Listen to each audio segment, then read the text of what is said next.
2015 में तो हमारे पास सिर्फ 3 इकनॉमिक जोन्स थे जो कि शायद सब लोगों के नॉलेज में भी होंगे खैबर पख्तूनख्वा के अंदर। एक पेशावर का इकनॉमिक जोन था, एक गदून का था और एक खतार का इकनॉमिक जोन था। अब जो हालात है, we are having 14 economic zones. मैं गिन की भी बता सकता हूँ कि उसके अंदर इंडस्ट्रियलाइजेशन का प्रोसेस भी शुरू है। उसके अंदर तकरीबन इस वक्त जो मौजूदा रिकॉर्ड पे है कि 344 इंडस्ट्रीज़ जो है वो अंडर कंस्ट्रक्शन है। कुछ यूनिट्स अभी ऑपरेशनल भी हो गए हैं, कुछ यूनिट जो है वो अंडर कंस्ट्रक्शन है, जो कि अभी इंशाल्लाह चल पड़ेंगे। तो जहाँ तक वो बातें हैं कि जी इकनॉमिक इंफ्रास्ट्रक्चर के ऊपर कितना काम हुआ है, तो DI खान में हमारा इकनॉमिक जोन जो है वो चल पड़ा है। वहाँ पे 9 इंडस्ट्री ऑपरेशनल भी हो गई है और 16 इंडस्ट्रीज जो है वो अंडर कंस्ट्रक्शन है। डाउन हम बन्नू में आते हैं तो बन्नू में भी इकनॉमिक जोन के ऊपर हमारा डेवलपमेंट का काम शुरू है। 90% हम अलाटमेंट प्लाट की कर चुके हैं, डिमार्केशन भी लोगों को कर चुके हैं और शॉर्टली इंशाल्लाह वहाँ पे भी इंडस्ट्रियलाइजेशन शुरू हो जाएगी। फिर हम सेंट्रल डिस्ट्रिक्ट की अगर बात करते हैं तो सेंट्रल डिस्ट्रिक्ट्स में हम जलोज़ई की एग्ज़ाम्पल लेते हैं। जलोज़ई ये ज़मीन ली गई थी 2005 में। 2005 में ज़मीन ली गई थी और उस पर कोई भी डेवलपमेंट का काम नहीं हुआ था। हमने इंफ्रास्ट्रक्चर डेवलप किया, हमने बिजली वहाँ पे प्रोवाइड की, इलेक्ट्रिसिटी भी पहुँच गई है, सीवरेज सिस्टम भी बन गया, वाटर सप्लाई भी बन गई है। अब जलोज़ई में शुक्र अल्हम्दुलिल्लाह 45 इंडस्ट्रियल यूनिट्स के ऊपर काम चल पड़ा है, जिसमें 2 यूनिट्स ऑपरेशनल भी हो गए हैं। बाकी इंशाल्लाह बाय एंड ऑफ दिसंबर बाकी इंडस्ट्री भी ऑपरेशनल हो जाएगी। फिर नौशहरा में हमने एक्सटेंशन की है। नौशहरा में एक पुराना हमारा था एक्सपोर्ट प्रोसेसिंग जोन जो कि इसी तरह पड़ा हुआ था। वहाँ पे हमने इलेक्ट्रिसिटी प्रोवाइड की, वहाँ पे हमने पूरा इंफ्रास्ट्रक्चर जो है उसको अपग्रेड किया। अब वहाँ पे शुक्र अल्हम्दुलिल्लाह उससे एक्सपोर्ट प्रोसेसिंग जोन से एक्सपोर्ट हो रहा है। बाकायदा 80% उनका है भी, कंडीशन भी है कि 80% वहाँ से एक्सपोर्ट होगी। तो वहाँ पर एक बड़ा ज़बरदस्त यूनिट लगा है जिसको ये जो हमारी ड्रिलिंग मशीनरी है जो ऑयल में यूज़ होती है, उसके डिफरेंट इक्विपमेंट्स बनते हैं जो कि सऊदी गवर्नमेंट को सऊदी को हम एक्सपोर्ट कर रहे हैं। इसके अलावा अगर हम फिर जाते हैं रशाकय का, रशाकय आप लोगों ने शायद देखा भी होगा और आप लोगों ने ऑब्ज़र्व भी किया होगा कि उसके अंदर बाकायदा इन्वेस्टमेंट शुरू हो गई हुई है। उसके अंदर इंडस्ट्री जो है अंडर कंस्ट्रक्शन है। और बड़ी अच्छी बात इस सूबे के लिए ये भी है कि वहाँ पे एक यूनिट जो अभी रिलोकेशन चाइना से हो रही है, that is electric vehicle manufacturing company. बाकी बड़े बड़े यूनिट्स हैं, लेकिन ये मैं इसलिए भी कह रहा हूँ कि ऑटो सेक्टर के अंदर चूँकि खैबर पख्तूनख्वा के अंदर इन्वेस्टमेंट नहीं थी, तो ये भी एक बड़ी पॉजिटिव आस्पेक्ट है जिसके अंदर कॉलोनाइजेशन है। फिर हम अगर नार्थ की तरफ थोड़ा सा मूव करते हैं तो नार में हतार जो है स्पेशल इकनॉमिक जोन हमने बनाया, जिसमें स्पेशल इकनॉमिक जोन के कुछ अपने इंसेंटिव्स होते हैं, जिसके अंदर भी 8 यूनिट जो है बड़े बड़े यूनिट्स हैं। वहाँ पे 8 यूनिट्स ऑलरेडी ऑपरेशनल हो गए हैं, बाकी यूनिट्स जो है वो अंडर कंस्ट्रक्शन है। वहाँ पे हमने इंफ्रास्ट्रक्चर प्रोवाइड किया, वहाँ पे इलेक्ट्रिसिटी गैस हमने प्रोवाइड की और इलेक्ट्रिसिटी मज़ीद भी जो है हम उसको सप्लाई दे रहे हैं। इसके अलावा गाज़ी जो था ये भी 90s में ली गई ज़मीन थी और उसको हमने आबाद किया है। अब वहाँ पे इंफ्रास्ट्रक्चर का काम ऑलमोस्ट 80% हमने कंप्लीट किया हुआ है। इंडस्ट्री भी अंडर कंस्ट्रक्शन है और काम हो रहा है। इसके साथ हम चित्राल जो हमारा एक्सट्रीम साउथ से लेके जो नॉर्थ की तरफ हम जाते हैं, तो चित्राल इकनॉमिक जोन भी हमारा ऑलमोस्ट 95% उसके ऊपर जो है डेवलपमेंट का काम हमारा कंप्लीट हो चुका हुआ है। इस सारे सिनेरियो का अगर मैं कम्युलेट करता हूँ तो अभी तक जो नई इंडस्ट्री लग रही है वो 129 बिलियन रुपीस की खैबर पख्तूनख्वा के अंदर इन्वेस्टमेंट है। और इसके साथ साथ जो है जो कि रोज़गार की डायरेक्ट रोज़गार की अगर मैं बात करता हूँ इन यूनिट से, तो वो 30,000 के करीब जो है 29,000 समथिंग 700 है कि 600 की एम्प्लॉयमेंट जनरेशन है। कि साउथ से लेके चित्राल तक जो डिफरेंट इकनॉमिक जोन्स हमारे चल रहे हैं, ये अभी जो चल रहे हैं अभी मौजूदा जो ऑपरेशनल है, दैट इज़ 14 इकनॉमिक जोन है। इसमें मज़ीद नेक्स्ट ईयर जो है हम इंशाल्लाह 4 इकनॉमिक जोन मज़ीद इसमें एडअप अप हम कर रहे हैं, जिसमें कुछ सेक्टर स्पेसिफिक इकनॉमिक जोन्स भी हैं जो कि हमारे मिनरल के जो इस सूबे का स्ट्रेंथ है उसमें वैल्यू एडिशन के लिए हम बना रहे हैं। बुनेर मार्बल सिटी है, साल्ट एंड जिप्सम सिटी करक है, जो कि नई अभी इस साल इंशाल्लाह इसमें एडअप होंगी। जहाँ तक एम्प्लॉयमेंट का ताल्लुक है, इन जोन्स के अंदर जब ये फुली कॉलोनाइज्ड होंगे तो इंशाल्लाह इस सूबे के अंदर ये जोन डायरेक्ट जो एम्प्लॉयमेंट है वो 4.5 लाख से 5 लाख की डायरेक्ट एम्प्लॉयमेंट जनरेट करेगी साउथ से लेके नार तक। और हमने कोशिश भी की है कि जिस ज़िले की जो स्ट्रेंथ है उसके ऊपर बेस करके हम वहाँ पे इन्वेस्टमेंट को मोबिलाइज़ कर रहे हैं। कि गदून के पीछे मशहूर था कि जी ग्रेव यार्ड है इंडस्ट्री का, तो ये बड़ी एक हमारी सक्सेस स्टोरी है मौजूदा हुकूमत की भी कि उसमें अब गदून के अंदर आज अगर आप देखें तो 160 इंडस्ट्रियल यूनिट्स ऑपरेशनल है। और ये बड़े अच्छे ग्रुप्स इसके अंदर आए हुए हैं। मैं नाम नहीं लूँगा, लेकिन बहुत बड़े अच्छे ग्रुप्स हैं जिसके अंदर जिन्होंने गदून के अंदर इन्वेस्ट किया हुआ है। उसमें टेक्सटाइल सेक्टर्स भी के लोग भी हैं, उसमें आपके स्टील के बड़े मैन्युफैक्चरर्स हैं, जिसमें आपके फोम के बड़े अच्छे मैन्युफैक्चरर्स हैं, मेडिसन की बड़ी अच्छी कंपनीज़ हैं, आपके पीवीसी पाइप्स की बड़ी अच्छी कंपनीज़ जो हैं उसके अंदर ऑपरेट कर रही हैं। तो 160 के करीब आज मौजूदा जो है वो गदून के अंदर यूनिट्स जो हैं वो रिवाइव हो गई हुई हैं, वो ऑपरेशनल है। तो ये एक मौजूदा हुकूमत की और इस कंपनी का जो है मैं कहूँगा कि हमने एक हिस्ट्री डेवलप की है कि एक ग्रेव यार्ड ऑफ इंडस्ट्री जिसको हम कह रहे थे वो दोबारा रिवाइव होके ये इंडस्ट्री जो है वो चल पड़ी है। तो इंशाअल्लाह ताला जब ये सारे जोन्स हमारे कम्प्लीटली इसके अंदर कॉलोनाइजेशन या इंडस्ट्रियलाइजेशन होगी तो ये 4.5 से लेके 5 लाख तक के लोगों को रोज़गार प्रोवाइड करेगी। इसमें दो चीज़ें, दो आस्पेक्ट है। एक तो ये है कि इंडस्ट्री एकेडमी लिंकेज, इसके ऊपर हमारा बड़ा फोकस है। डिफरेंट जो गवर्नमेंट की यूनिवर्सिटीज़ हैं और या जो प्राइवेट सेक्टर की अच्छी यूनिवर्सिटीज़ हैं उनके साथ हमारा लिजान है। एक एग्जांपल मैं दूंगा कि हमारा जो इंजीनियरिंग यूनिवर्सिटी पेशावर जो है उसके साथ हमारा बाकायदा MOU साइन है, जिसमें हम 2 तरह की चीज़ों के ऊपर बड़ा फोकसली काम कर रहे हैं। एक ये कि जो नई इंडस्ट्री बन रही है, जो बिल्डिंग बाई लिहाज है, ताकि हमारा बिल्डिंग ऐसे बने जो कि एनर्जी कंजर्वेशन के हवाले से जो है वो बड़े सही उसकी तरह हम डेवलप करें ताकि एनर्जी कंजम्पशन को हम किसी तरीके से कम कर सकें। सेकेंडली ये कि उनकी स्किल डेवलपमेंट के हवाले से इंडस्ट्री के अंदर हमारे डिफरेंट, एक तो हमारा डायरेक्ट KPSMA का जो है कैपेसिटी बिल्डिंग का प्रोग्राम होता है, जहाँ पे हम स्किल एनहांसमेंट, उनके मैनेजरियल कैपेबिलिटीज़ के हवाले से हम काम कर रहे होते हैं। इसके अलावा टेवटा के साथ हमारा जो हमारे KP का टेवटा है उनके साथ हमारा बड़ा क्लोज लिहाज़ान है, इस लिहाज से भी कि जो इंडस्ट्री आ रही है फील्ड के अंदर हम उनको प्रायर बता देते हैं कि ये सेक्टर्स हैं जिसके अंदर इन्वेस्टमेंट आ रही है।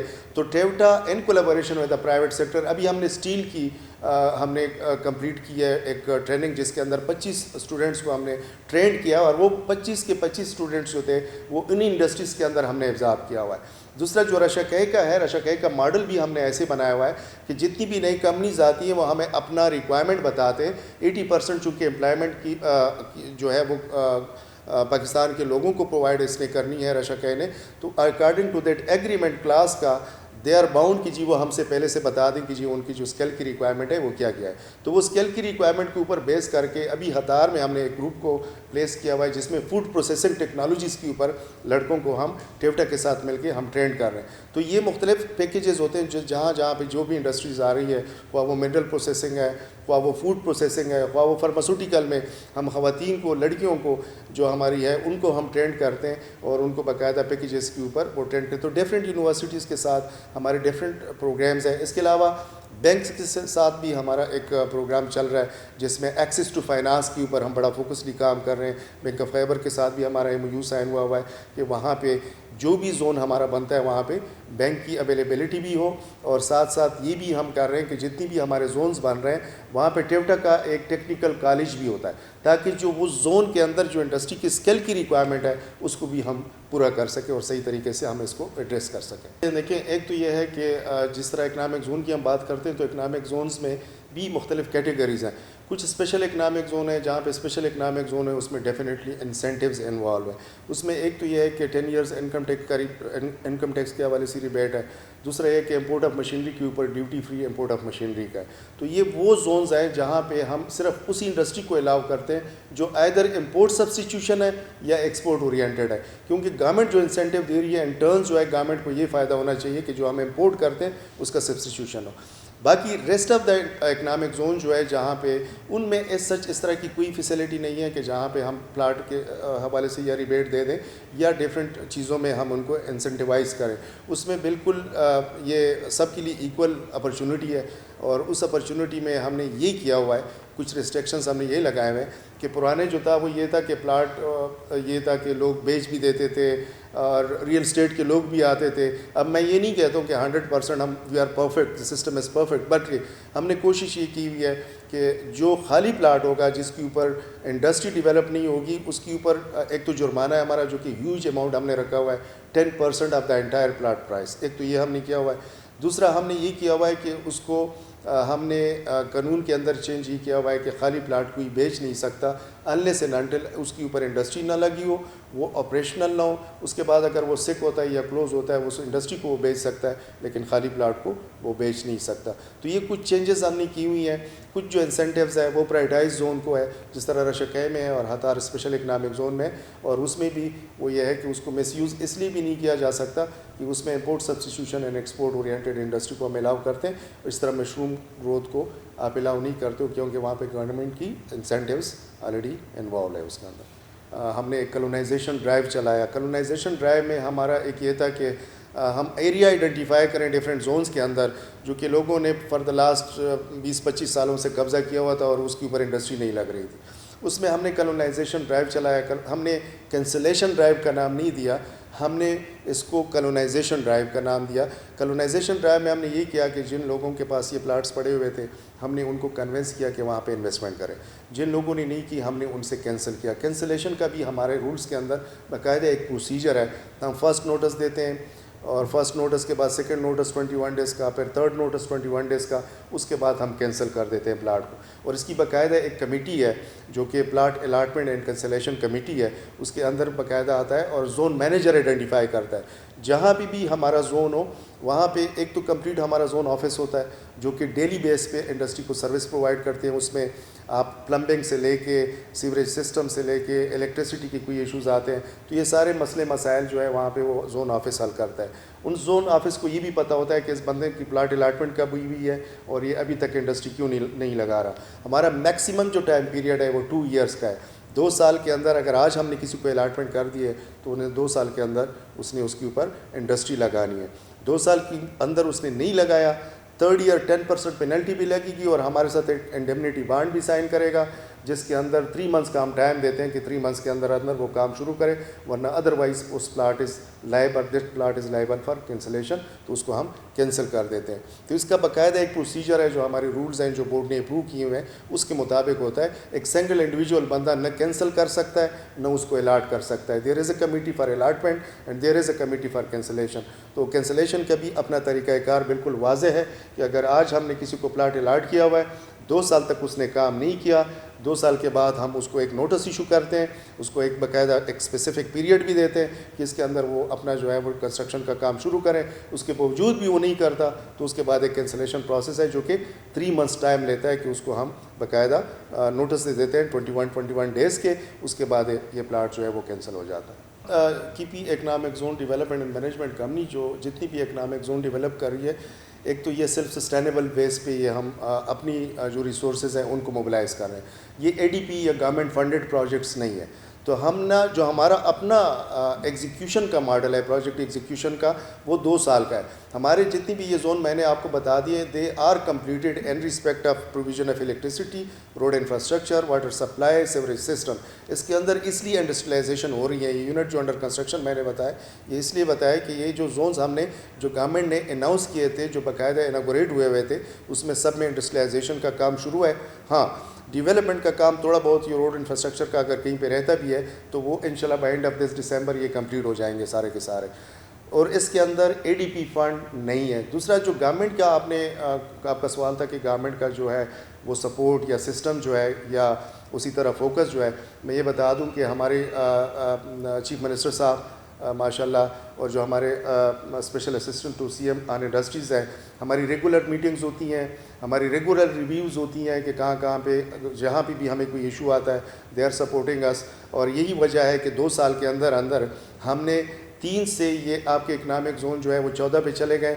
और मैं आज आपकी वसात से सब लोगों को भी ये बताना चाहता हूँ कि अगर किसी को इसके बारे में कोई भी थोड़ा बहुत भी शक है तो they can visit any time all the zone. मोमंद का आप देख लें, मोमंद इकनॉमिक जोन जो कि इसी तरह पड़ा हुआ था, हमें जब हैंड ओवर हुआ है तो शुक्र अल्हम्दुलिल्लाह आज मोमंद के अंदर 9 इंडस्ट्रीज़ जो है वो ऑपरेशनल है और बड़े अच्छे यूनिट्स लगे हुए हैं वहाँ पे।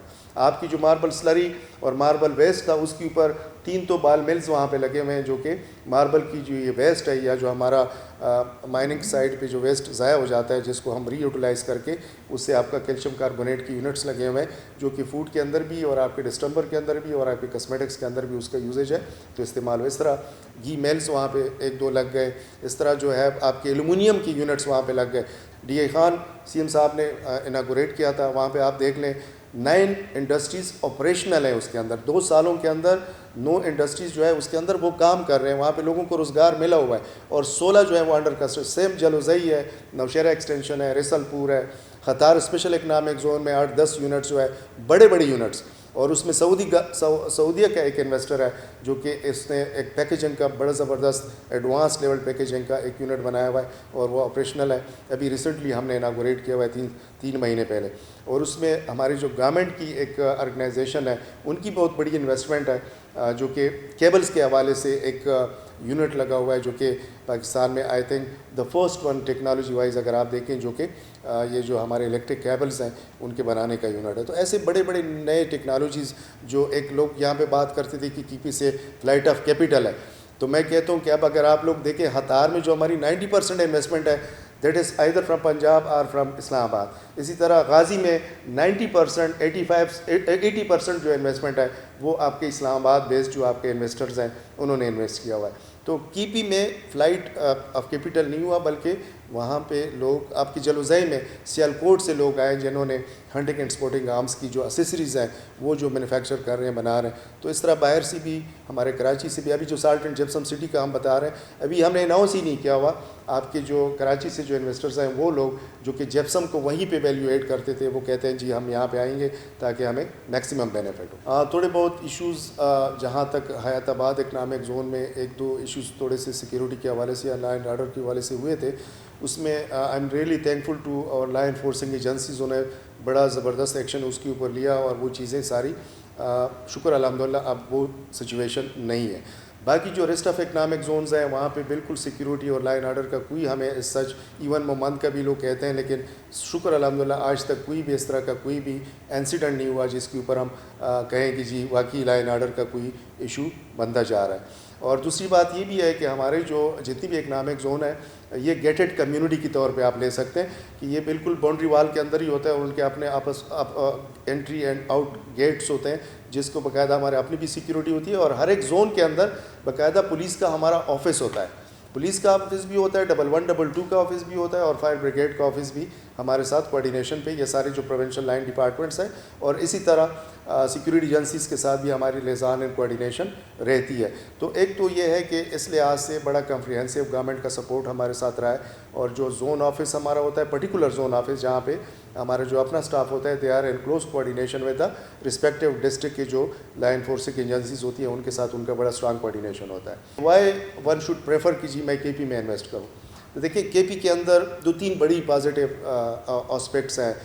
लोग कहते हैं कि जी KP चूँकि खैबर पख्तूनख्वा जो है वो सी पोर्ट से हम दूर हैं तो डिसएडवांटेजेस पोजीशन पे है, लेकिन पैरेलल अगर आप देखें तो आपकी जितनी भी पाकिस्तान की इंडस्ट्री की एक्सपोर्ट मेजर जो है वो अफगानिस्तान की तरफ और सेंट्रल एशियन रिपब्लिक की तरफ जा रही होती है। तो we are at the doorstep with international market, एक तो बहुत बड़ा एडवांटेज है।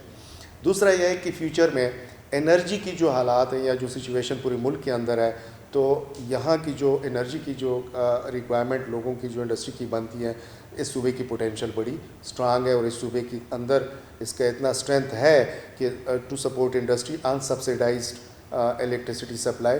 वो ऑलरेडी हमने एक इनिशिएटिव लिया हुआ है प्रोविंशियल गवर्नमेंट ने, जिसमें गदून के अंदर भी हम व्हीलिंग पे इलेक्ट्रिसिटी कुछ यूनिट्स को प्रोवाइड कर चुके हैं, और कुछ अभी जो है हम पाइपलाइन में थे, लेकिन अनफॉर्चुनेटली उसमें एक स्टे ऑर्डर हमारे ऊपर आ गया, जो कि मुख्तलिफ डिस्कोस थे, उन्होंने नेपरा के ऊपर केस किया हुआ है कि जो व्हीलिंग पे आपने KP को अलाउ किया हुआ है, खैबर पख्तूनख्वा को ये जो व्हीलिंग रेट्स है आप लोगों ने कम लगाए हुए हैं, लेकिन गवर्नमेंट का सपोर्ट है, गवर्नमेंट लगी हुई है कि इसको आउट ऑफ द कोर्ट कोई सेटलमेंट निकाल सके। तो एक तो फ्यूचर में ये एक आस्पेक्ट है इंडस्ट्री के लिए, क्योंकि आपकी एनर्जी की कास्ट बढ़ रही है तो इंडस्ट्री में कम्पिटिटिवनेस का एक बहुत बड़ा मेजर रोल होता है, तो उसकी वजह से भी लोग KP की तरफ ज़्यादा राइब होते हैं या KP के अंदर इन्वेस्टमेंट को प्रेफर करते हैं। थर्ड ये है कि जो हमारा एंडोमेंट है या नेचुरल रिसोर्सेज हैं, उसके अंदर सबसे इंपॉर्टेंट हमारा मिनरल रिसोर्सेज हैं। तो मिनरल रिसोर्सेज बेस्ड जो इंडस्ट्रीज़ है वो चूँकि ये वेट लूजिंग इंडस्ट्री इसको हम बोलते हैं, तो वेट लूजिंग इंडस्ट्री जहाँ पे होती है वो वहीं पे लगती है कि जहाँ पे माइनिंग हो। माइनिंग के साथ अगर आप एडजेसेंट इंडस्ट्री लगाते हो तो आपकी प्रॉफिटेबिलिटी का मार्जिन बढ़ता है। तो एक तो ये है कि मिनरल के अंदर जो वैल्यू एडिशन की यूनिट्स लग रहे हैं वो कीपी के अंदर लग रहे हैं, और हमने उनको एक अपॉर्चुनिटी ये भी दी हुई है कि हमारे सेक्टर स्पेसिफिक जोन बन रहे हैं जिसमें मार्बल के हवाले से भी और साल्ट एंड जिप्सम के हवाले से भी।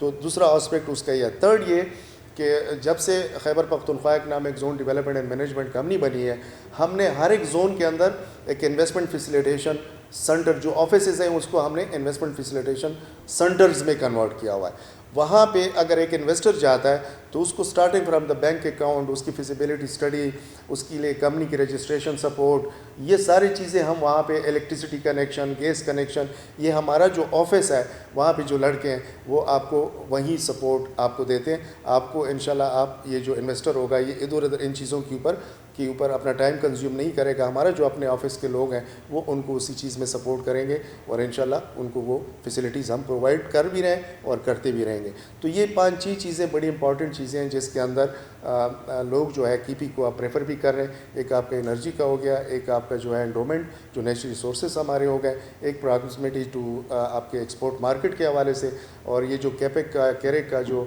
काम जिसके ऊपर चल पड़ा हुआ है that is also very important. और ये जो है आपके अफगानिस्तान की तरफ एक्सेसिबिलिटी और सेंट्रल एशियन रिपब्लिक की तरफ एक्सेसिबिलिटी को बढ़ा रहे हैं। वुमेन बिजनेस पार्क हम बना रहे हैं खैरताबाद इकनॉमिक जोन के अंदर।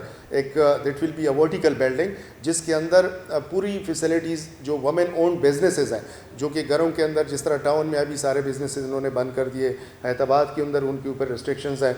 ये हमारी वो फीमेल है, हमारे कल्चर में है, वो घरों से बाहर बाज़ार में तो निकल नहीं सकती। तो हम ये कोशिश कर रहे हैं कि वहाँ पे एक ऐसी इन्वायरमेंट उनको दे कि ये अपने बिजनेसेस को वहीं पे शिफ्ट करें और वहीं पे जो है वो बिजनेसेस को आगे लेके जा सकें। और यही ख़वातीन जो हमारी है इंशाल्लाह ये इंडस्ट्री की तरफ भी फिर ग्रो करेगी।